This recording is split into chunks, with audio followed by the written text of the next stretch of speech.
Uy, what's up, Go Fam? Okay. So, ito na yung conventional seed natin.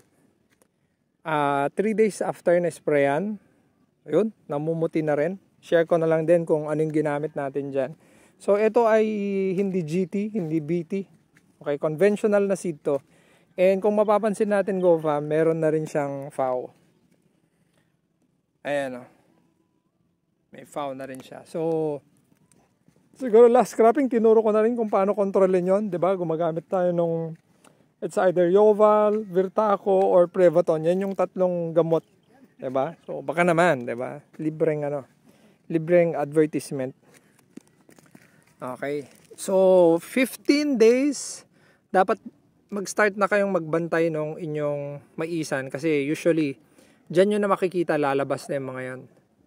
Una yan, magkakaroon ng parang puti-puti yung dahon. Parang ganito.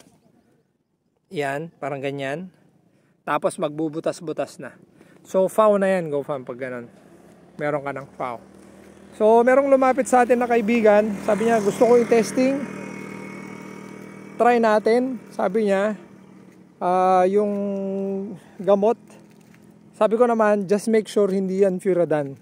Kasi, oops, tumaba yung video natin. So, just make sure, sabi ko sa kanya, hindi yan Furadan kasi ako, allergic ako sa Furadan. Ayaw natin yan kasi masyadong delikado. So, nandun yung mga kasama natin ngayon. Ayaw sabihin ng kasama natin kung ano yung gamot na nilagay Pero, sure daw hindi Furadan yon. Tapos, nilalagay nila sa dulo. Nilalagay nila sa dulo. Ayan o. Nakita yung itim-itim, Go Fam? Tingnan natin kung meron dito. Ayan o. Kita yung itim-itim. Yun. Yan yun. Yun nilalagay nila. Okay. So, hopefully, updatean ko kayo siguro dito. Mga one week. Usually, 1 week naman kung hihinto itong mga to. Sakto, mag-aabono na rin tayo dito, Go Fam. Okay. So, ayan yung puti. Ayan. Para makita natin kung ano yan. Yan yun.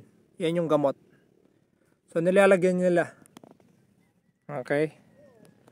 So, syempre, naghahanap tayo paano mas makontrol yung FAO, diba? Ayun sila, So, iniisa-isa yan. Napakatsaga talaga nito mga to, Iniisa-isa yan.